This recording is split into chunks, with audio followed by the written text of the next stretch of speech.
السلام علیکم دوستو، کیسے ہیں آپ سب؟ میں زبینہ فیاض ایک بار پھر آپ کے ساتھ تو میں شروع کر رہی ہوں ماہ ملکہ بائی مریم مظفر ایپیسوڈ 68۔ کہانی شروع کرنے سے پہلے ہمیشہ کی طرح کہوں گی کہ اگر آپ میرے چینل پر نئے ہیں یا اب تک چینل کو سبسکرائب نہیں کیا ہے تو پلیز چینل کو سبسکرائب کر لیں، بیل آئیکن کو ضرور دبا دیں، کمنٹ کر کے مجھے ضرور بتائیں کہ آپ کو میرے پڑھے ہوئے ناولز کیسے لگ رہے ہیں اور ناول کو شیئر ضرور کریں۔ تو چلیے شروع کرتے ہیں اس ناول کو۔ حال 12 اگست سے 11 ماہ بعد۔ کمرے کی دونوں دیوار گیر گھڑیاں بند تھیں، پردے گرے تھے مگر چھپ چھپا کر روشنی اندر جھانک رہی تھی۔ بستر کی پائتی سے لٹکتی ہلکی گلابی رنگ کی چادر پر ٹھہرے اجلی صبح کا وہ ایک خوبصورت روپ تھا۔ کمرے میں جا بجا سامان بکھرا تھا، الماری سے کتابیں نکلی زمین پر مینار در مینار موجود تھی۔ اس سب بدحالی سے لاپرواہ دو نفوس چت لیٹے نیند کی آغوش میں تھے، چادر کو گردن تک تانے المیرا کل والے ہی دھاری دار سویٹر اور کھلی پتلون میں ملبوس تھی۔ کل شام کی بستر پر پڑی کی آج صبح آنکھ کھل رہی تھی۔ نیند میں ہی سر جھٹکتے اس نے باہر سے آتی آواز نظر انداز کی۔ نان بیچنے والا اور اخبار کو گھر چھوڑتے لڑکوں کی سائیکلوں کا شور اور پھر بلند خوش کلامی سر پر ہتھوڑے کی طرح برسی۔ کچھ دیر ذہن نیم بیداری کے عالم میں رہا۔ تھک کر آنکھیں کھولتے المیرا نے نیم و نظریں چھت کے بند پنکھے پر ڈالی۔ گہری سانس بھرتے اس نے انگڑائی لی اور پھر بستر سے پیر لٹکاتے گردن دبائی۔ آدھے لیٹے وجود کو یکدم کسی کی موجودگی کا احساس ہوا۔ ماتھے پر تفکر کی لکیریں آئی اور المیرا نے جھٹ سے پلٹ کر دیکھا۔ فاتر اسلام ایک بازو آنکھوں پر رکھے جبکہ دوسرے سے المیرا کے سرہانے پر پھیلے بالوں میں ہاتھ دیے سو رہا تھا۔ چہرے پر ایسی سختی تھی جیسے خواب میں کسی سے دو دو ہاتھ کر رہا ہو۔ المیرا کو اچھے سے یاد تھا وہ بال باندھ کر سوئی تھی، مگر نہ اسے ان کا کھولنا یاد تھا اور نہ ہی سوتے شخص کی آمد یاد تھی۔ یقیناً وہ سو رہی تھی جب رات کے کسی پہر فاتر گھر آیا ہوگا۔ سب سویٹر بھی پہنا تھا اور جوتے بھی یوں ہی تھے۔ آتے ساتھ لیٹتے کچھ دیر المیرا کے بالوں کی نرمی کو انگلیوں سے محسوس کرتے وہ نہ جانے کتنا تھکا ہوا تھا کہ وہیں نیند کی آغوش میں چلا گیا۔ المیرا نے احتیاط سے اپنے بال چھڑوائے اور پھر پیر جوتے میں پسارتے اس کی نظر بھٹک کر کمرے کے وسط میں گئی۔ اس کے تینوں سفری بستے اور اٹیچی اوپر نیچے رکھے ہوئے تھے۔ المیرا کی پیشانی کے تمام بل غائب ہوئے۔ پلٹ کر سوتے فاتر کو دیکھا جس کی انگوٹھی سورج کی حدت تلے روشن تھی۔ المیرا کو سوتے مرد سے بے تحاشا انست ہوئی۔ تشکر سے بھری مسکان لیے وہ کھڑی ہوئی۔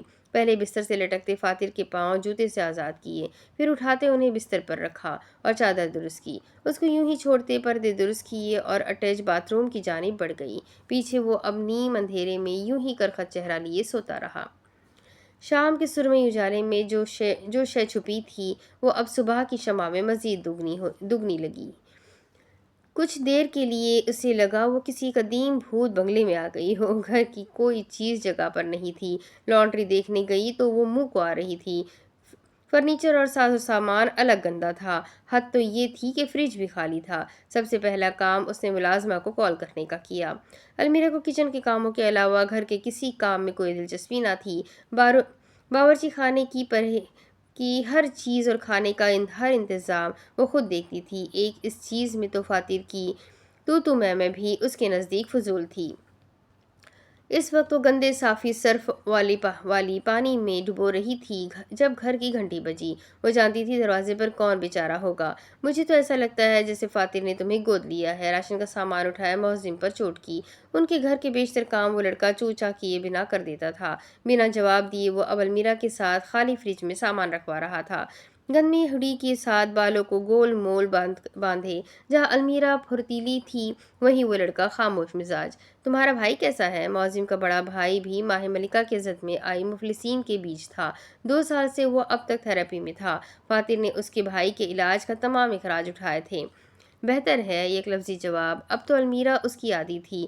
کل فاتر کس وقت گھر آیا تھا؟ فریج کے دروازے پر ہاتھ رکھتے گردن نکالی۔ ان کی بیوی آپ ہے یا میں؟ لہجے کی تابعداری برقرار رہی۔ المیرا نے آنکھیں چھوٹی کرتے دروازہ بند کیا۔ کبھی کبھار وہ لڑکا اس کا صبر بھی آزماتا تھا۔ تم اس کے پیے ہو، جو کی طرح ساتھ چپکے رہتے ہو۔ پتہ ہی ہوگا کب گھر ڈراپ کیا۔ صاف ستھرے شیلف پر سبزیاں پھیلائی، کل مجھے جلدی چھٹی مل گئی تھی، ان کے گھر آنے کے اوقات سے میں بے خبر ہوں۔ چند ثانیہ خاموشی میں گزرے۔ المیرا اب گوشت نکالتی یقیناً کچھ بنانے کا ارادہ رکھتی تھی۔ کھانا کھا کر جانا معزم؟ سیڑھیوں کی طرف پلٹتے نیلی ہڈی والا لڑکا ٹھہرا۔ سر نے مجھے کھاتا دیکھ لیا تو مسالوں اور ادرک لہسن کے پیسے بھی تنخواہ سے کاٹیں گے۔ کرسی پر کھڑے ہو کر شیلف خالی کرتی عورت کی ہنسی بے اختیار تھی۔ فاتر کی کنجوسی کے قصے زبان زد عام تھے۔ اس کے جاتے اوپن کچن میں اب چیزوں کی اٹھاک پٹھاک کی آواز تھی۔ تمام برتن باہر نکالتے اس نے بیسن میں سجائے، پھر مسالوں کے ڈبے اور دیگر اشیاء کو کپڑے سے پوچھا۔ ہلکے نم بال پر آفتاب دمک رہا تھا۔ نیچے جا کر لانڈری کے لیے کپڑے الگ کرتے وہ اب اوپر آئی۔ المیرا آستین چڑھاتے دوبارہ کچن میں تھی۔ فون اٹھاتے اس نے پشت پر موجود سلیب پر رکھا۔ اندر سے آتی آواز زیادہ اونچی نہ سہی مگر بلند تھی۔ ویسے مجھے یقین نہیں آ رہا کہ آپ نے واقعی میرے پوڈ کاسٹ میں آنے کی حامی بھر دی۔ سفید فراک پر سیاہ اینک پہنے گل نے طنز کیا۔ اٹھ کر چلا جاؤں؟ جواباً سیاہ ہینڈلی میں موجود فاتر اسلام کو بطور اعزاز سمجھتے مسکرایا۔ فاتر اسلام نے ابھی کچھ دن پہلے ہی بالآخر گل کے پروگرام میں شرکت دی تھی۔ قسط چلاتے المیرا اپنے کاموں میں تھی۔ فاتر اور گل کی گفتگو ذہن پر مکمل حاوی تھی۔ تیل کی تھرتھراہٹ اور چھری چلنے کی آواز نے باورچی کی دروبام کو لپیٹ میں رکھا تھا۔ المیرا کھانے بنانے کی شوقین تھی۔ یہ کام وہ مکمل ایمانداری اور دل کی خوشی سے کرتی تھی، جس میں پیسے کی کوئی تمنا نہ تھی۔ ماہ ملکہ سے قبل آپ کے کچھ انٹرویوز کلپ ملے ہیں جس میں آپ عورتوں کے متعلق شدت پسند رائے کا اظہار کر رہے ہیں، جو کہ اب یقیناً بدل چکی ہے۔ سرخ صوفے پر پیچھے ہوتے گل نے سوال کیا، کیا ان رائے کی تبدیلی میں کہیں اندر ماہ ملکہ کے اثرات تو نہیں؟ جواباً فاتر آسودگی سے مسکرایا، ہاں بھی اور نہیں بھی۔ ماہ ملکہ نے محض مجھے متعدد مثالیں دکھائی تھی، لیکن اندر کا نظام کیسا تھا یہ تم اچھے سے جانتی ہو۔ گل نے تقلید میں سر ہلایا۔ گندمی سادی ہڈی کے نیچے آتے کندھے گواہ تھے کہ وہ المیرا نہیں تھی، کہ وہ المیرا کی نہیں۔ المیرا عنایت کا سارا سامان فی الحال بند تھا اور اسے کھولنے کے لیے کم از کم وہ 4-5 دن تو ٹالے گی۔